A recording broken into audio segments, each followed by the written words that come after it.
नमस्कार मंडळी. मालिका कट्टा विथ अमृता या मनोरंजक चॅनलवर तुमचे मनापासून स्वागत आहे. आजच्या ठरलं तर मगच्या भागाची सुरुवातच एका अत्यंत भावनिक प्रसंगाने झाली. सायली प्रतिमाला मिठी मारून ढसाढसा रडत असते. तिच्या मनात खूप काही चाललेलं असतं आणि ती पूर्णपणे कोसळलेली दिसते. प्रतिमा तिला शांत करण्याचा प्रयत्न करते आणि नेमकं काय झालंय हे विचारते. पण तेवढ्यात अचानक सायलीला चक्कर येते आणि ती जमिनीवर कोसळते.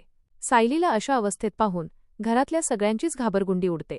अर्जुन तर पूर्णपणे हादरून जातो. त्याच्या चेहऱ्यावरची चिंता स्पष्ट दिसत असते. घरात एकच गोंधळ उडतो आणि लगेच डॉक्टरांना बोलावलं जातं. सगळेजण देवाचा धावा करत असतात. सायली आणि तिच्या पोटात वाढणाऱ्या बाळाबद्दल प्रत्येकाच्या मनात भीती निर्माण झालेली असते. दुसरीकडे अश्विन मात्र एका वेगळ्याच मिशनवर असतो. प्रियाने दिलेली महत्त्वाची माहिती सुभेदारांच्या घरापर्यंत पोहोचवण्याचा तो प्रयत्न करत असतो. ही बातमी योग्य व्यक्तीपर्यंत पोहोचवण्यासाठी अस्मिता सर्वात योग्य आहे असं त्याला वाटतं.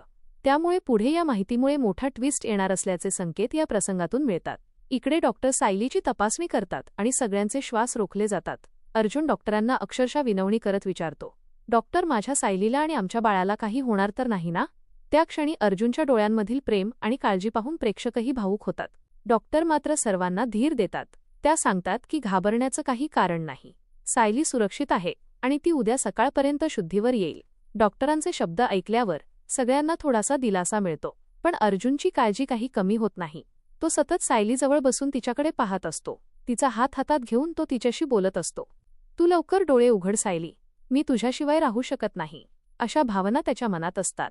हा प्रसंग आजच्या भागातील सर्वात भावनिक आणि हृदयस्पर्शी क्षण ठरतो. दरम्यान अस्मिता तिच्या नोकरीबद्दल चैतन्यशी चर्चा करत असते.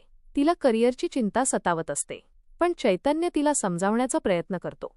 घर आणि काम दोन्ही सांभाळता यावं म्हणून तो तिला घरातूनच नोकरी करण्याचा सल्ला देतो. या दोघांमधील संवादही खूप वास्तववादी दाखवण्यात आला आहे. इकडे प्रतिमा आणि कल्पना दोघीही देवासमोर हात जोडून बसलेल्या असतात. सायली लवकर बरी व्हावी म्हणून त्या मनापासून प्रार्थना करत असतात. घरातील प्रत्येकजण चिंतेत असतो. वातावरण पूर्णपणे भावनिक झालेलं असतं. आणि मग येतो भागातील सर्वात मोठा ट्विस्ट. काही वेळानंतर सायली शुद्धीवर येते. सगळ्यांच्या चेहऱ्यावर आनंद पसरतो. पण पुढच्याच क्षणी ती स्वतःला तन्वी असल्याचं सांगते. तिचं हे बोलणं ऐकून घरातल्या सगळ्यांच्याच पायाखालची जमीन सरकते. प्रतिमा तर थेट तिच्यासमोर उभी राहते आणि म्हणते, बस झालं आता. आमच्या भावनांशी खेळू नकोस. सगळ्यांना वाटतं की सायली पुन्हा काहीतरी वेगळं बोलत आहे. पण सायलीच्या चेहऱ्यावरचं गांभीर्य पाहून प्रेक्षकांच्या मनातही प्रश्न निर्माण होतो की खरंच काहीतरी मोठं घडणार आहे का? एकूणच आजचा भाग पूर्णपणे भावनांनी भरलेला होता. अर्जुनचं सायलीवरील प्रेम, घरच्यांची काळजी, देवाकडे केलेल्या प्रार्थना आणि शेवटी सायलीने दिलेला धक्कादायक ट्विस्ट यामुळे प्रेक्षक शेवटपर्यंत खिळून राहिले. आता सायली खरंच साक्षी आहे का? की यामागे आणखी एखादं मोठं रहस्य दडलं आहे?